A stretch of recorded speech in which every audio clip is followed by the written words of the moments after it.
We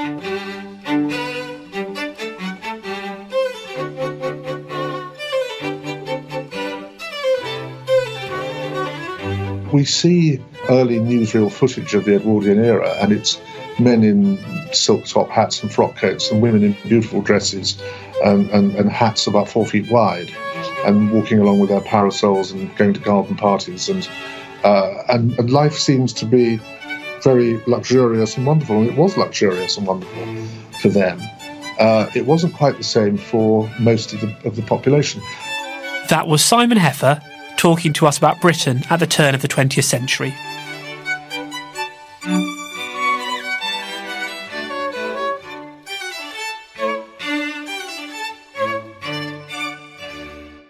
You're listening to the History Extra podcast from BBC History Magazine. We're the UK's best-selling history magazine, available in print and several digital formats all over the world. Find out more at historyextra.com/subscribe, or look out for us in your digital newsstand or app store. Hello and welcome to the History Extra podcast. I'm Rob Attar, the editor of BBC History Magazine. Our interview today is with Simon Heffer, a journalist and historian who's written several books on 19th and 20th century Britain. His latest is The Age of Decadence, which explores the sweeping changes that overtook the country in the late Victorian and Edwardian eras. And this was the subject of his conversation with our acting digital editor Eleanor Evans. Your book, The Age of Decadence, considers Britain in the period between 1880 and 1914, a period which for many people might be characterised by opulence, by the vast wealth, yet you explore in your book how this was underpinned also by great social unrest, both in Britain and throughout the empire. Perhaps you could introduce us to a few of the accounts of the opulence, the great wealth that characterised the ruling few. Well, it was an opulence that was spreading down to a new class, because it was a middle class who, in the mid-19th century, had started industrial concerns, particularly in the north of England, and who, by the late 19th century, were big employers, were living in semi-stately homes, and were living off the fat of the land. The old aristocracy was quite on its uppers by the late 19th century, because there was a massive agricultural depression in Britain from about 1873, and they owned most of the land, and their income was from land. It was from agriculture and farming. One or two of them were quite fortunate and had huge seams of coal under their estates, again, particularly in the north, and their wealth was unaffected. But for most of the aristocracy in the late 19th century, they were living off capital rather than off income, whereas a lot of the new middle classes, the people who had been wool barons or cotton barons or industrialist engineers in the north of England, were living off their dividends. And they were living, of course, so well, those people, because they didn't pay a great deal of money to the people who worked for them, both men and women. Women, of course, were paid even less than men. There was no equal pay in those days. They employed children from about the age of 12. The school leaving age, I think, was raised to 12 in 1902. And children went in and earned very little money, but it was money that was important to keep themselves fed in their families. And so there was this enormous gap between those who were living off the, if you like, the proceeds of the labour of a vast working class, and those who were living off the land that they'd inherited for centuries, and a vast mass of people, getting on 40 million or so people, who were either lower middle class or working class, and were earning either low wages or very little pay indeed as farm workers. So there was a big chasm between the rich and the poor. There was quite a small middle class, although it got bigger during this period. And there was no welfare state of any sort until about 1911. So there was a very big gap between the rich and the poor, and that's what caused the social unrest. And the term that you use in your book, in the introduction to your book, is swagger, to describe the wealth that was experienced by this very small minority of the population. Could you give a few examples of the excess of the opulence that we would have seen at this time? Well, the old aristocracy lived in big stately homes, and they had huge numbers of servants. Anyone who's watched Downton Abbey will be aware of that. They had their portraits painted. The Swagger portrait is famous for depicting members of the British aristocracy in their fineries, women in beautiful dresses and jewels, men dressed in their hunting costumes or their white tie and tails. And the people who were at the top of the tree took extensive holidays. They went abroad to the Riviera for much of the summer. They came home and spent from August until the end of January shooting first grouse, then partridge, then pheasant. They rode to hounds in many cases. They had lives of ease. People who were titled aristocrats, the people who had peerages, might attend the House of Lords, and some of them might get involved in governing the country. But for an awful lot of people at that end who had lived off agricultural wealth, if you like, for generations, it was a life not entirely of idleness, because many of them, particularly the younger sons who weren't going to inherit, went and found something to do, whether it was serving as officers in the army or perhaps towards the end of the 19th century going and working in quite smart firms in the City of London. But it was nothing like the sort of existence that those people have today. And they owned, there were a very small number of families, possibly about 1,000 families, who owned 90% of the land in the country. So they had an immense income, even in a time of agricultural depression, from that. And then there's this new middle class who, I say, have made their money from trade and from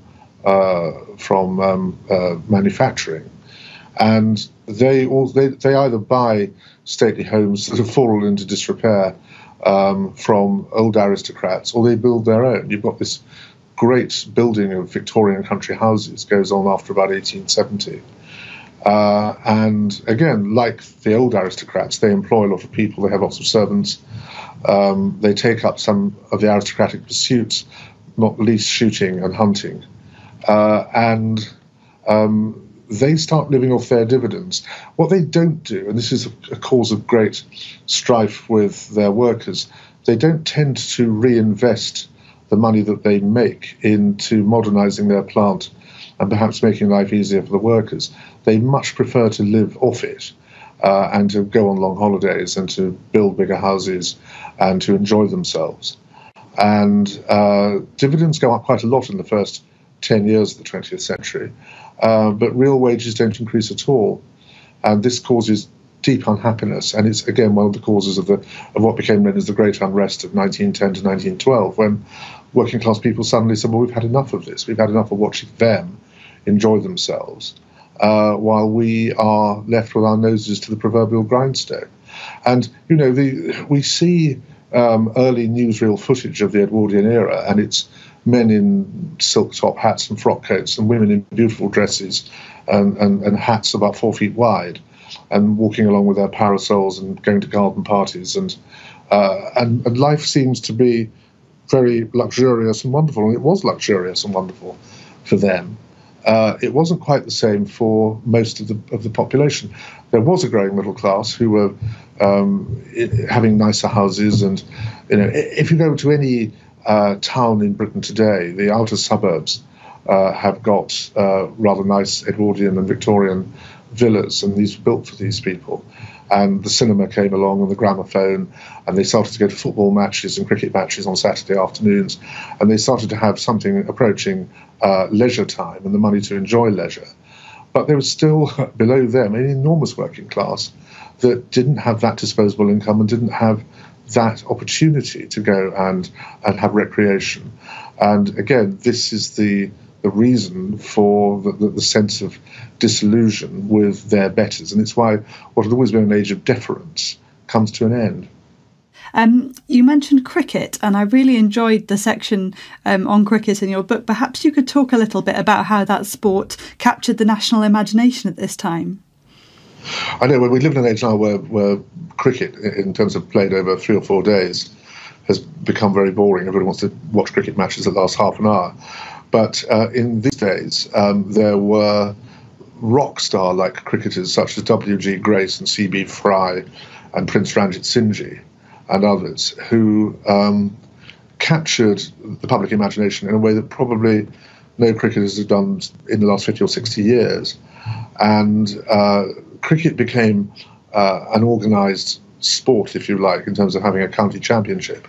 Initially from 1873, then it was reconstituted in 1890. And on Saturdays, people would flood into cricket grounds and watch cricket. And indeed, many people who didn't have to work, who lived on private incomes, would go there on the other 5 days of the working week. Cricket wasn't played on Sundays at a professional level. And newspapers, which were also becoming popular at the time and having a wider audience and wider readership, would write about these cricketers and lionize them and say how brilliant they were. And of course, there was this social divide, rather as you had in society, between gentlemen and players. You had professional cricketers who were paid to play, and they were usually captained and led by amateurs, some of whom were genuinely amateurs, many of whom were shamateurs. They claimed not to be paid, but people like W.G. Grace found private sponsors who bankrolled them and paid them great amounts of money to play cricket professionally. And in the last part of the 19th century and through the Edwardian period until the Great War, professional cricket was enormously popular, and it was much more popular, really, nationally than soccer, which had also organised itself in the 1870s and 80s as a professional sport, and more so than rugby league, which had started in the 1890s. And although they had their followings, nothing quite captured the national imagination as opposed to the regional imagination, because soccer and rugby league were very much northern sports until the Great War, as cricket did. And the whole nation would follow test matches, and obviously there was no television or radio in those days, but when the England team went abroad, the evening papers would have scores telegraphed back to them, and people would anxiously await the lunchtime editions of newspapers to hear how England had done the previous night in Australia. And there was this great sensation in 1894-95 when the team led by A.E. Stoddart won the Ashes, and the whole of England every lunchtime during that winter hung on the news as the evening papers arrived to see how the team had done. And it was something that actually united society, because it wasn't just that the players were from all social classes. The people who watched cricket tended to be from all social classes as well, and in a way that people who watched football and rugby league tended to be working class people like the people who were playing it. So it had it embraced the nation in those 25 or so years before the Great War, with its great celebrity players, in a way that it probably never has done since. In your book, one factor which you investigate as well is this sudden rise in the perceived immorality of that ruling class, which causes many to become disenchanted with this idea of the few as exalted. For example, the Prince of Wales, the future Edward VII, and Lord Arthur Somerset. Would you be able to talk a bit about those scandals and how they affected the perception of the ruling class? Yes, I mean, there was this idea, and it was embodied not least by Queen Victoria herself, who thought that those at the top of the tree should set an example to those further down. And she had obviously immaculate family life. She had a husband whom she loved and by whose death she was devastated in 1861, with whom she had 9 children. And her eldest son, the heir to the throne, was to her an enormous disappointment. He married a very beautiful woman when he was still in his early 20s, got bored with her, started to have mistresses all over London, and indeed further afield than that, and did other things that she found deeply disappointing. It was illegal to play a card game called baccarat at the time, and he started to play it in country houses for huge stakes of money. And someone in a game he was playing in 1890 cheated in the game, allegedly, and was banned from playing cards by his friends. The word got out, and he sued, and he called the Prince of Wales as a witness, and he lost his case. But it was hugely embarrassing the Prince of Wales and disgusted Queen Victoria that her son and heir had been called to give evidence in a defamation case that was about an illegal card game. And it was lavishly reported by the newspapers, most of whom found it very amusing, because the Prince of Wales wasn't that popular, that this man who was supposed to be setting a great example to society was doing all this. They never wrote about his very irregular sex life, because that would have been too shocking, I think, for their readers. But they seized the opportunity to write about his gambling. And they often wrote about his other excesses. He lived largely off his friends. He would travel around England, staying in other people's houses, enjoying their hospitality, taking with him an enormous retinue of people. And some of his friends were bankrupted by this. But he saw no harm in it and was immensely self-indulgent. I say financially, sexually, morally, in every way you want.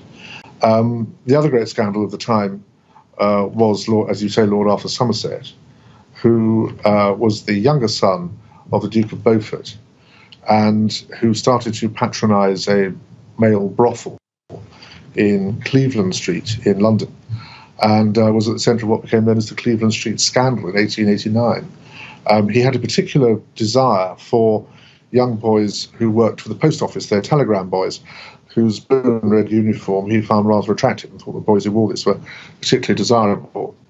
And he managed to get some of these boys shipped into this brothel for his own purposes. And to complicate matters further, Lord Arthur was in a very smart guards regiment in the army, and he was also the Prince of Wales's racing manager. And so when this scandal came to the attention, first of Scotland Yard and then of the Prime Minister, Lord Salisbury, there was huge embarrassment, because if Lord Arthur Somerset went down, he took down several other institutions with him. The detectives at Scotland Yard tried to explain this to his regiment, to his commanding officer, who eventually believed it and told Somerset to get out of the country, because, of course, we must remember that homosexuality was illegal then, and it was quite severely punished. And the Prince of Wales was told via his private secretaries, and the Prince of Wales's first reaction was simply not to believe it. He couldn't bring himself to believe it.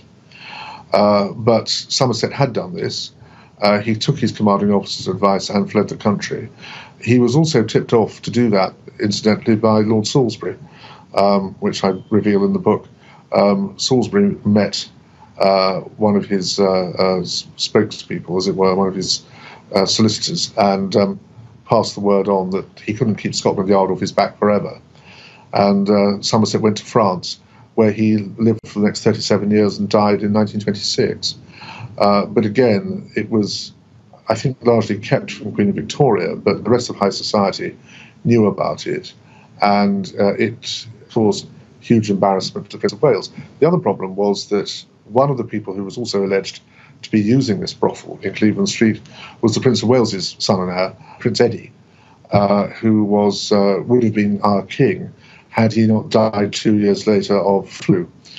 He would have succeeded Edward VII instead of George V, his younger brother.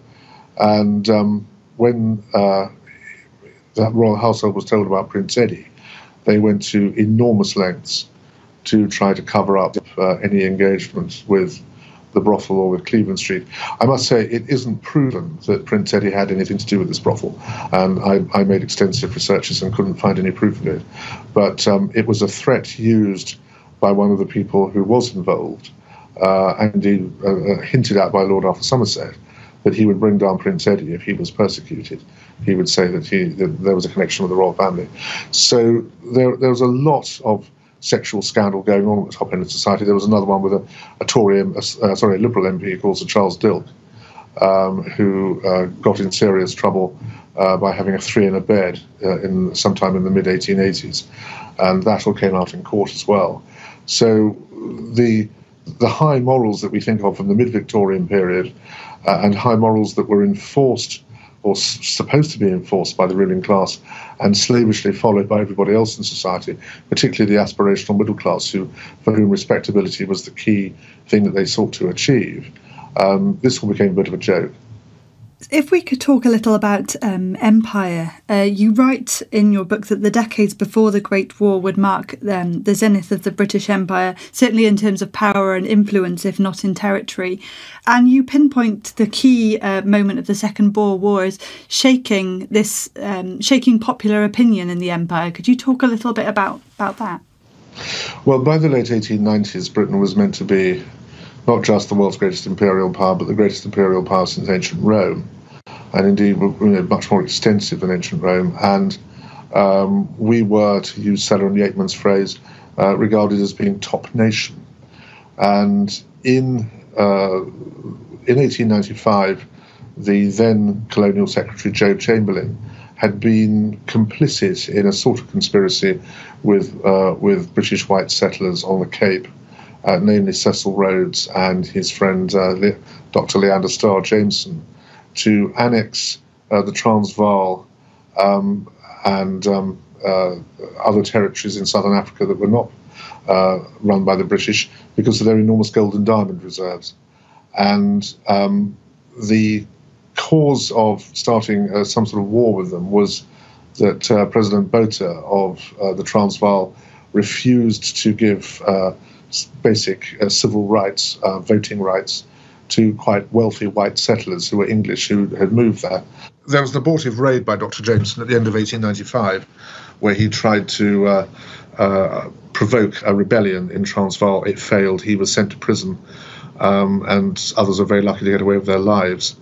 But nearly 4 years later, the whole question of the rights of British settlers in the Transvaal came up again, and there was sufficient provocation, it was deemed, for Britain to start a war. Now, the Boers didn't really have an organised army. They were farmers armed with rifles, and it was believed that the British army was so incredibly superior that it would finish them off in a few weeks. It did finish them off more or less within about 6 or 8 months after the sieges of Ladysmith and Mafeking. But there then followed a guerrilla war for 2 years in the veldt, where these so-called useless Boer farmers were killing large numbers of British troops. And it took the best part of 2.5 years for hostilities to end. And this caused a tremendous depression and sense of self-examination among the British at home, because it seemed that they weren't quite as omnipotent and as powerful and as irresistible a force as they had led themselves to believe. And there was also shocking statistics that came out that so many of the young men who had volunteered to go and fight for Britain in the war were medically unfit, and this was because of appalling diet that poor people in this country had towards the end of the 19th century. And also there was no real physical education. So one of the good things that happened as a result of the Boer War was that physical education was introduced into schools, and there was some attempt to monitor and improve the diet of working class people, which was just as well, because when the Great War came along 12 years later, we would have had an enormous number of men who wanted to join up to fight the Germans who were completely unfit to do so. But this caused it was the first real wave of doubt, if you like, about the Second British Empire as opposed to the first one in the Americas, which had more or less finished in 1783. And it, I think, for many people, brought back memories of that period, or historical memories of that period, and made us realise that the lack of ease with which we eventually beat these so-called Boer farmers with rifles was a sign that we were not the great power that we thought we were. What was the popular feeling towards empire at this time? Most people were very pro-empire. This was because it had been sold, and in many ways accurately, as a means of civilizing countries, particularly in Africa, where all sorts of terrible unchristian things happened among people, where we were exporting British values. We were exporting, for example, British justice. We were exporting Christianity. We were exporting the British way of life, if you like. And this was deemed to be a very good thing because we considered ourselves to be an advanced democracy, which in relative terms we were. There were a few people in this country, mainly in the Liberal Party, and of course in the nascent Labour movement, which was quite small at the turn of the 19th, 20th century, who did not believe in empire and would have liked certainly to have no more expansion and to undo quite a lot of what had been going on. And of course, as early as the turn of the century, there was a movement in India among highly educated and civilized Indians who felt that they were perfectly capable of running their own country, which of course they were, and who wanted to do so and wanted to get the British out. They, of course, were thwarted by many Indian ruling princes who held their position with the connivance of the British and who were aware that if the people of India took over India, they would have a pretty rough deal. The princes would get a pretty rough deal. So at home, it was viewed not just as a good thing, that it was something, it was a service, if you like, that Britain was performing for the world. But it was also something that was a very noble thing to go and serve. And children's comics such as The Boy's Own Paper existed to extol the idea that going and doing some form of imperial service, whether it was joining the army or the navy, or even joining the imperial civil service and going to be an administrator in India or in some part of Africa, or pioneering, going out to settle and expanding the idea of the British race, as it was then called, in places like Canada and South Africa, Australia and New Zealand. These are all deemed to be very good things. And we felt very good about empire, but there was always that small progressive group of politicians who were not imperialists. I say most of them in the Liberal Party and almost everyone in the Labour movement thought imperialism was wrong. And their voices would be increasingly loudly heard after the First World War. In the period that you examine, it's obviously a really key time in Irish history, and your book considers the struggle for home rule. In the 1880s, you write that it was a time of deep crisis, and it takes us right up to the early 20th century when Ireland is on the brink of civil war. Yes. Gladstone, when he became Prime Minister for the first time in 1868, had said, while chopping down a tree on his estate in Flintshire, that he felt his mission was to pacify Ireland. Ireland was actually reasonably pacific during the 1860s, although it was when the first Fenian outrages took place. But by 1880, things have got very bad in Ireland, not least because the agricultural economy is under pressure. And landlords, most of whom don't live in Ireland but have agents there working for them, are racking up the rents because they're getting a lower return from agricultural produce. And a lot of farmers can't afford to pay these rents because they're not doing very well as farmers because the climate's against them and the markets are against them. Ireland was still recovering from the potato famine, of course, and there were large parts of Ireland that it was very difficult to make a living. One of the most famous aristocratic agent is a man called Captain Boycott, from whom we get the term to boycott. And he was a land agent for a peer in County Mayo in the west of Ireland, and he was determined to carry out evictions of those who didn't pay their rents. And the people, the Irish Land League, which was formed to oppose this sort of policy, decided to tell its members, tenant farmers, that they were to shun boycott and that local tradesmen were to shun him. No one was to just sell him food or work on his estates or do anything of the sort. To send him to Coventry, but send him there in a very profound way, to the extent where he couldn't feed himself because no one would sell him food. And he tried to take them on and failed. Eventually, mercenary labour was brought in from outside the region to farm Boycott's, or to get the harvest in Boycott's own estates that he managed for himself. But eventually he was driven out of Ireland. And from that moment on, this is 1881, 82, things get very militant in Ireland. And there's a famous assassination of the Secretary of State for Ireland, Chief Secretary for Ireland, Lord Frederick Cavendish, in Phoenix Park in 1882 with his private secretary, who's one of the top Irish civil servants. And this makes Gladstone realise that the Irish will go to any lengths, including taking life, in order to achieve their aims of getting the British out of Ireland.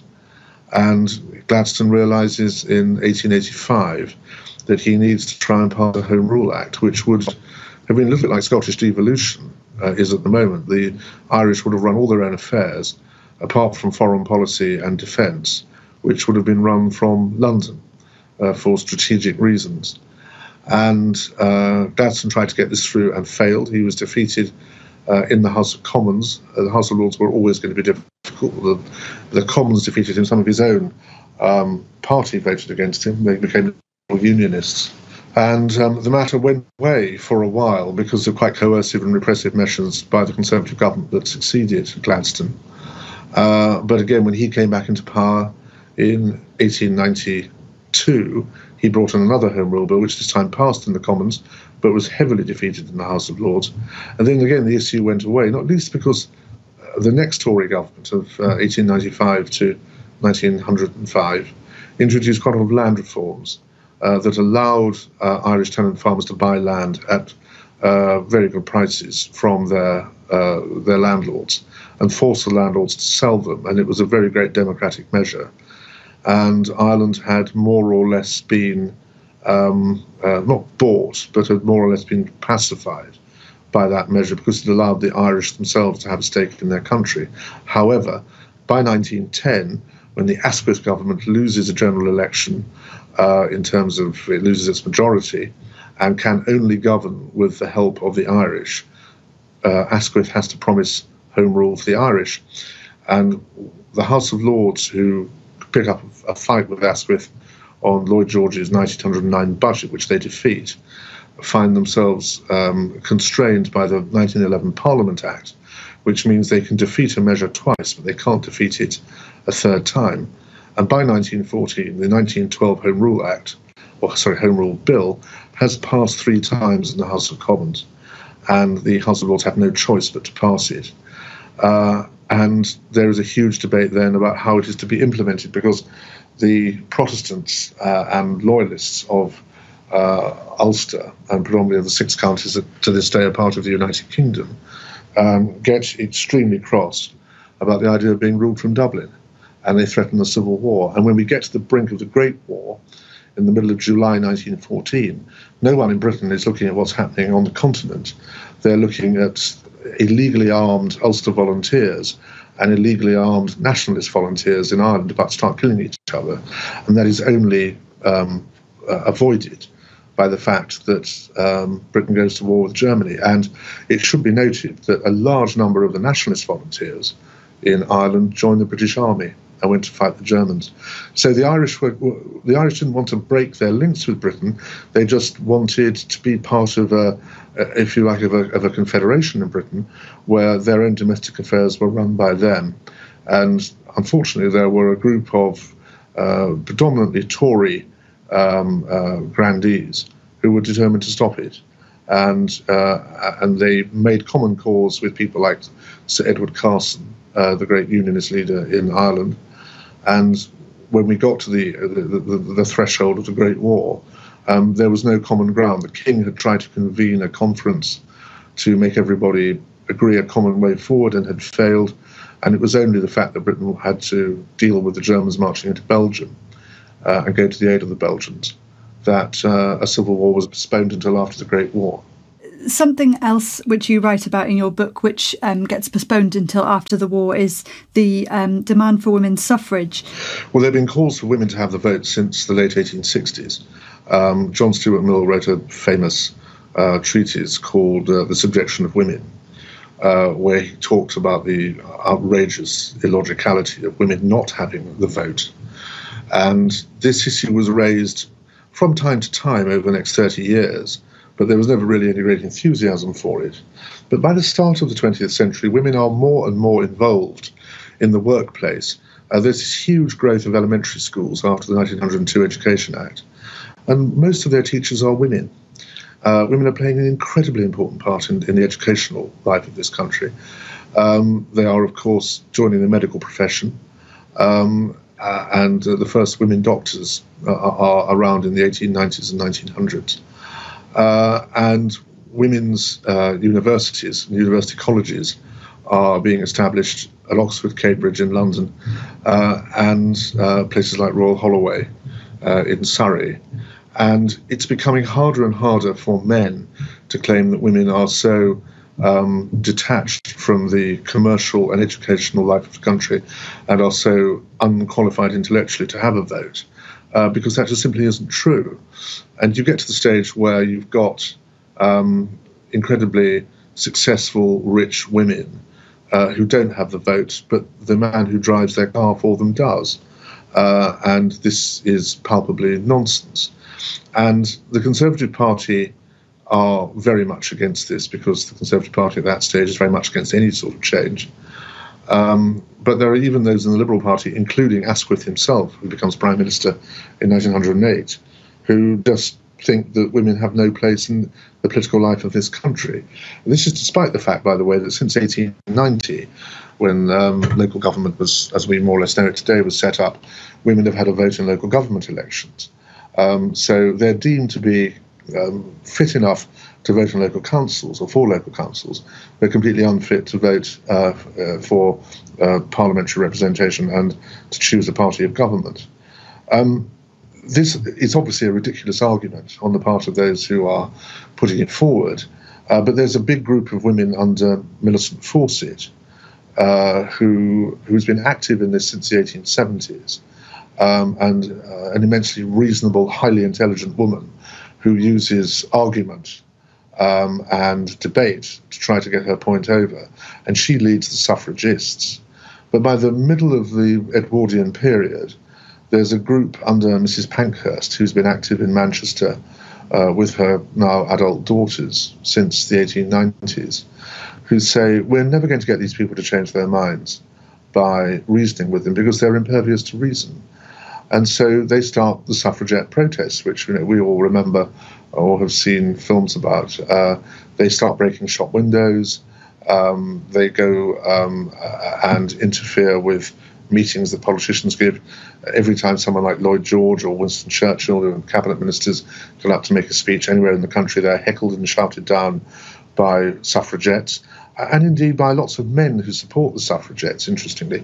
Winston Churchill is horsewhipped on a train by a man because he has insulted a suffragette. And